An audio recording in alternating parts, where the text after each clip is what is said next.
Alrighty, so Simone Sanders, CNN political commentator and former National Press Secretary for Bernie Sanders, is with us now, as well as Alice Stewart, CNN political commentator and former communications director for Ted Cruz, and Evan Siegfried, Republican strategist. Thank you all so much for being here. I want to share with you a tweet real quickly from former president of Ghana, John Dramani Mahama, that has just come up regarding the shithole country's remark. This is what he tweeted. Shithole? Thought they said he was so impressed with us just last September. Giving an idea as to where we're going from here, Alice, where do Republicans go in trying to work with this continent, with all of these countries, when this is how they're reacting? The best place to go, and the first thing to do, is to convey to them that these comments, these repulsive and disgusting comments from the president, don't reflect those of the people of this country, and certainly not other leaders in his administration that are trying to work with them. Can anybody else make that argument besides the president and have it be as effective? Sure.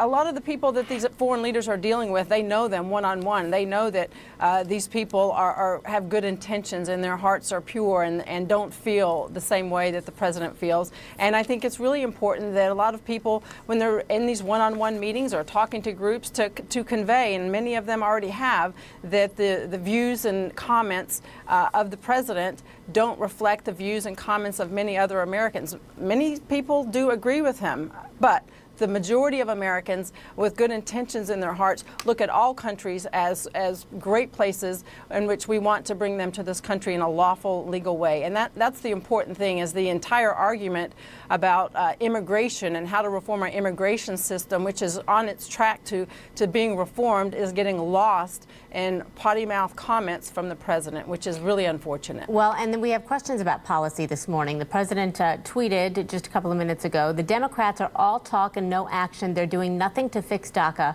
Great opportunity missed. Too bad. Evan, where does this policy go? Well, I'm not entirely sure. The president's comments certainly helped to derail it seems, with Democrats. It's made it even more toxic for Democrats to work with President Trump. He's a .22 caliber mine in a .357 world. The president of the United States talks a great deal about how we didn't get respected in the Obama administration. Now other nations are starting to respect us. What nation respects a president who belittles third world countries and calls them such a terrible term? It really turns people off. And it's going to play out here in the American political landscape. A poll this week said that 59% of Americans believe that Donald Trump doesn't care about people like them. Among that, 60% of college-educated whites, 88% of African Americans, and 65% of Hispanics said Donald Trump doesn't care about people like them. That's a problem. The White House is in a crisis mode, and it just seems to think that it's the Democrats' fault. I blame them for a lot of stuff, but not this one. I want to listen to Tim Ryan, who was on yesterday. Here's what he said about what we've been talking about the last couple of days. I think the president wants the United States to be one big Mar-a-Lago. You know, you got a lot of money, you get a tax cut. You know, you look pretty, you get all dressed up, and you look handsome, you can get into the club. Simone, what are your thoughts on that? Do you believe that to be true? Is that too harsh? You know what? I would agree with Congressman Tim Ryan. I think that the president has a very specific idea of whom he thinks should be allowed into this country, and I think that's been reflected in his comments. Even if, you know what, we can have a substantive conversation about a quote-unquote merit-based immigration system, but the problem with the president's comments, not only did he refer to Haiti, El Salvador, and other African countries as shitholes, he specifically noted that he wants a merit-based system, and why can't we have people from Norway? As if folks from those aforementioned countries would not pass the smell test to come into this country. And so I think it's problematic. I think we need more folks to stand up and hold the president accountable. Congress is a co-equal branch of government, and they are frankly not doing their job. Well, let me ask you this, Simone. MLK Jr.'s nephew yesterday spoke with the president after the ceremony at the White House yesterday, and he said this. Let's listen. I don't think that President Trump is a racist in the traditional sense as we know in this country. I think President Trump is racially ignorant or racially uninformed. But I don't think that he's a racist in the traditional sense. Simone, do you agree with that?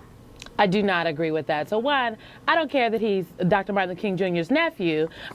He is clearly ignorant of the facts, and the facts support that this current president of the United States, Donald Trump, he has sympathized and empathized and identified with white supremacists.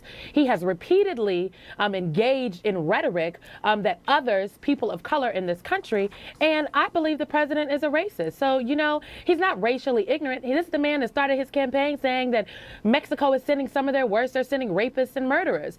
He said that Judge Curiel, a judge of Mexican heritage, Mexican descent, could not do his job because of his heritage, because of his culture, because of his ethnicity. If that's not racist, I don't really know what is. Alice, do you believe him to be a racist? Look, I think some of his comments certainly are, but let me address what Congressman Ryan said with regard to the president wanting all of America to look like Mar-a-Lago. I don't agree with that.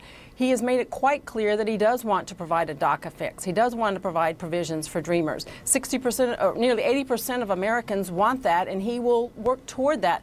But it must be done, in his mind, with some type of border wall. He does want to do away with chain migration. But this kind of He wants to language is not going to bring these two groups together to remedy DACA.